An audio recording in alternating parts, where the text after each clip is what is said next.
You deleted their number. You burned the letters. You swore you'd moved on. But then you dreamed of them again, not as a memory, not as a shadow. As if they were still here, as if something between you had never finished. You wake up breathless. And for a second, it's like no time has passed. Then you remember they're gone, but the feeling isn't. You try to explain it to yourself. Maybe it's just your brain cleaning house. Maybe it's just old files, old fire. But a quieter voice inside you whispers, no, this meant something. Carl Jung, the Swiss psychoanalyst who spent decades mapping the inner world, believed dreams were not random. He believed they were messengers not from another person, but from the part of you that still remembers what the conscious mind tried to erase. He wrote, dreams are the small hidden door in the deepest and most intimate sanctum of the soul. And when someone walks through that door again and again, they're not just visiting, they're delivering something. Maybe a sentence you never finished. A goodbye that never made it to your lips. A version of you that still lives in the echo of what you shared. You're not dreaming about them because you're weak. You're dreaming because you're whole. And wholeness includes everything, even the pain you thought you buried. James Hillman once said, our dreams recover what the world forgets. And maybe that's exactly what's happening. Maybe your dream is recovering something you forgot on purpose or out of survival, or because you weren't ready to hold it yet. So if they keep appearing, don't rush to push them away. Pause, ask what they represent.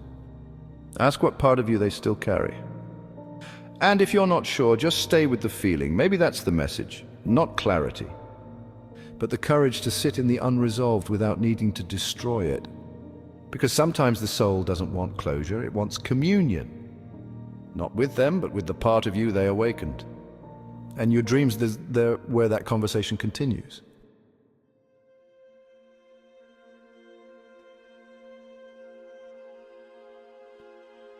You had that dream again. Same person, same silence. Same ache in your chest as if the moment you woke up you'd been pulled from something sacred, something unfinished. It doesn't make sense. You haven't spoken in years, you've moved on, or so you thought. But Carl Jung believed dreams aren't echoes of the past. They're messages from the future of your soul, from the part of you that still waits to be integrated. He saw dreams not as random but as compensatory, the unconscious balancing out what your waking life denies. So if you live your days in distraction, your dreams will bring you silence. If you avoid grief, they'll show you a funeral. If you say, I'm over them, your dreams may show you their face, because the soul knows better than your story does. And it won't stop knocking until you listen. Well, that's why dreams don't speak in straight lines, they speak in symbols. A door that won't open. A voice you can't reach. A letter you can't read. A face you haven't seen in years, sitting across from you in complete stillness. Sometimes you speak, sometimes you don't. But always, you feel something move that didn't move in waking life. Jung believed these figures aren't just people. They're aspects of you, the lost self, the denied emotion, the unlived possibility. He called this the anima or animus, the soul image within, appearing through the people who once made us feel whole. So when you see them again, it's not always about them. It's about what they carried, about what they woke up in you, and what still waits to be heard. Still, not everyone agrees. Freud believed dreams were wish fulfillment, repressed desires in disguise. Modern neuroscience says dreams are random, the brain's way of discharging static while you sleep. But if you've ever woken with tears you didn't plan, with a name on your lips you never meant to speak again, then you know it wasn't random, it was real. Not in the physical sense, but in the emotional, spiritual, soul-level sense where all the real truths live. The mystic Ibn Arabi once wrote, dreams are the bridge between the soul and the angels. And maybe that bridge appears when nothing else can carry the weight. Not therapy, not closure, not time. Maybe the dream is not your past visiting you, but your soul showing you what you still carry in silence. So if they show up again tonight, don't brush it off. You don't chase it, don't run. Let the dream be what it is, a message written in metaphor from the deepest part of you, asking not to be fixed but finally heard.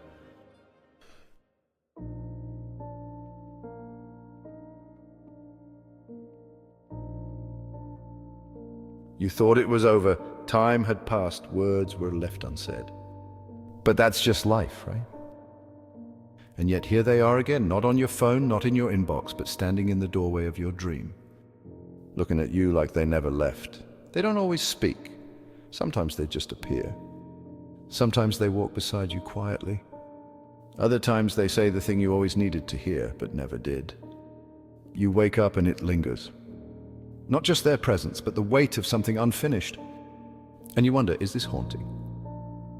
Or is it healing? Carl Jung believed that what is unresolved does not disappear, it descends into the unconscious. And it waits for the right moment to return. Not to torment, but to complete. The psyche, he said once, wholeness. And wholeness requires facing the things we tried to leave behind. Maybe you left them, maybe they left you. Maybe it ended in silence. Or maybe it never really ended at all, just a fade out, a vanishing. A chapter that closed without a final page. But the soul doesn't care about timelines, it cares about truth. And if the truth wasn't spoken, it will find a way to speak itself. In Scottish folklore, there's a story of a bride taken by the fairies on her wedding night. Her husband spends years in grief until one night she appears in his dream. She tells him how to find her, how to save her, how to set her free. The next day he follows her instructions and brings her home. It sounds like a myth, but it feels like something we've all lived. Because you don't dream of people because you want them back. You dream of them because something in you still lives in that moment when they left. The way they said goodbye too quickly. The way you said nothing at all. The conversation that stopped mid-sentence. The hug you expected but never got.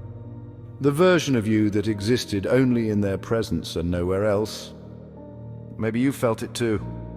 The echo of a voice you haven't heard in years, suddenly alive again inside a dream. When they return in sleep, it's not always a memory, it's a message. A psychic letter asking you to pick up where you left off. Not to rekindle, not to rewrite, but to reconcile. To say what wasn't said. To feel what wasn't allowed. To give voice to the part of you that froze when they walked away. So, if you're haunted, you're not broken. You're being invited to listen, to speak, to remember.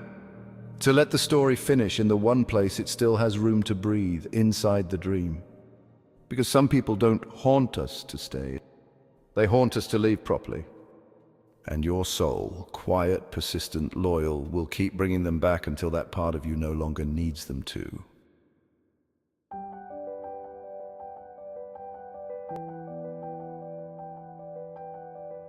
It feels like them, it looks like them. It carries their voice, their scent, their face. But what if it isn't them? What if the person in your dream isn't a visitor, but a mirror? Carl Jung believed that every figure in a dream is a symbol of the self. That the people who appear are often not who they seem, but what we've disowned, what we've denied, what we've lost within ourselves. He called these figures the anima and the animus, the soul images that help us become whole. And they don't just appear for nostalgia. They appear to reveal something you're still missing. You may think you're dreaming of an old love, but maybe you're dreaming of your capacity to feel. Maybe you're dreaming of the version of yourself who was soft, open, unguarded before the silence came. You might believe the dream is about them, but look closer. What quality do they carry? What emotion do they unlock? What part of you did they allow that no one else could touch? That's the real figure returning, not the person, the permission. Jung said, until you make the unconscious conscious, it will direct your life and you will call it fate. So ask yourself, what if this isn't about fate? What if it's about healing? You've been chasing them through your dreams, but maybe what you're really chasing is the part of you they woke up. The artist, the lover, the protector, the child. And now your unconscious is asking, will you welcome that part back? Will you live the life that version of you deserved? Maybe you've felt it too. A dream where they said nothing and yet you woke up feeling like something inside you had been rewritten. There's a line by Rilke, perhaps all the dragons in our lives are princesses who are only waiting to see us act just once with beauty and courage. Maybe the person in your dream is the dragon. Maybe they are the princess. Maybe they are the moment where you stopped being who you were and started becoming someone else. So don't just interpret the dream, dialogue with it. Ask the figure what they want. And listen for the answer not with your mind, but with your memory, with your emotion. With the part of you that knows this was never really about them. It was always about the self you abandoned the day they disappeared. And now that self is knocking. Not to haunt, but to return. To remind you that everything they stirred in you was never theirs to keep. It was yours to reclaim.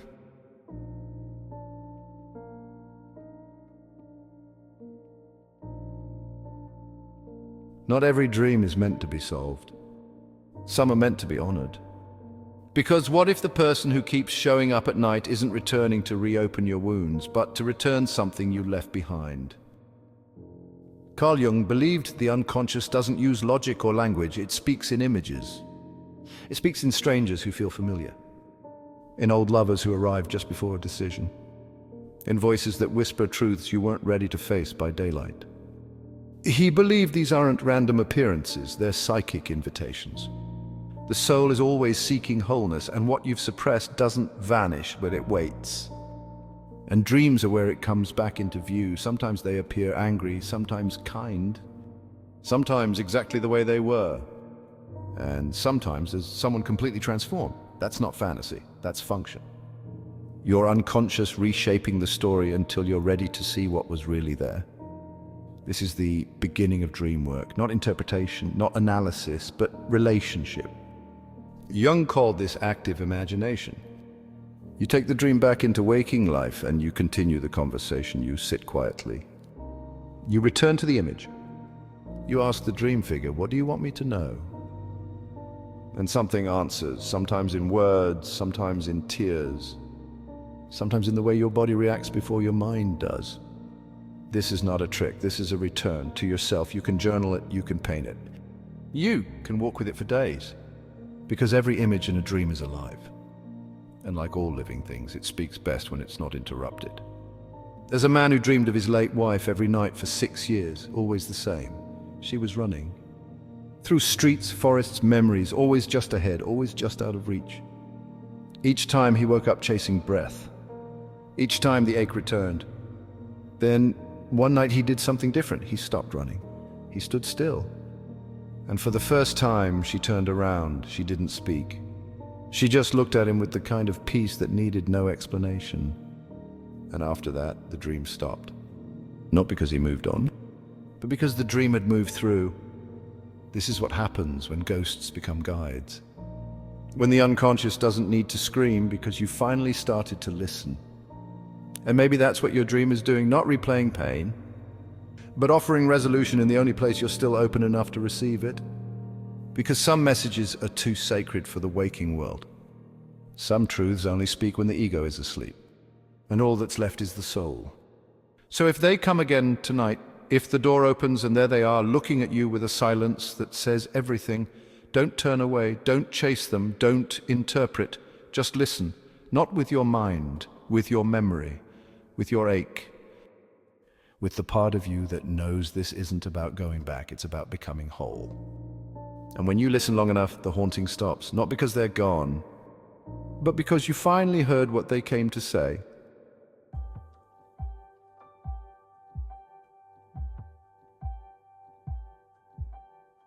So why do they haunt us?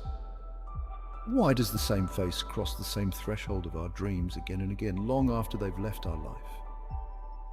Why even after closure, after silence, after time, do we still see them in the one place that doesn't lie? Carl Jung said dreams are the guiding words of the soul, not distractions, not illusions, guidance. They come back because something in you never stopped listening, not to them, to the part of yourself that still remembers what mattered, what hurt, what was never fully spoken. And maybe that's why they return, not to disturb, but to deliver. Not to reopen the wound, but to hand you the final thread that will allow you to stitch it closed on your terms. Some say it's wish fulfillment. Some say it's neural residue. But no one explains how a single dream can make you cry for 3 days. No one explains why a person who hasn't spoken your name in years can still say something in a dream that changes the way you walk through the world. Because the truth is, the people who haunt your dreams aren't always people at all. They're symbols, they're questions, they're guides in disguise. They are the version of you that once existed in their presence. The part you haven't brought home yet. The self still stranded in a memory you didn't finish. And that's what healing really is, not forgetting, not erasing, not even moving on. It's remembering without being pulled back. It's receiving the message so the figure can finally leave. Not because you forced them to, but because their purpose has been fulfilled.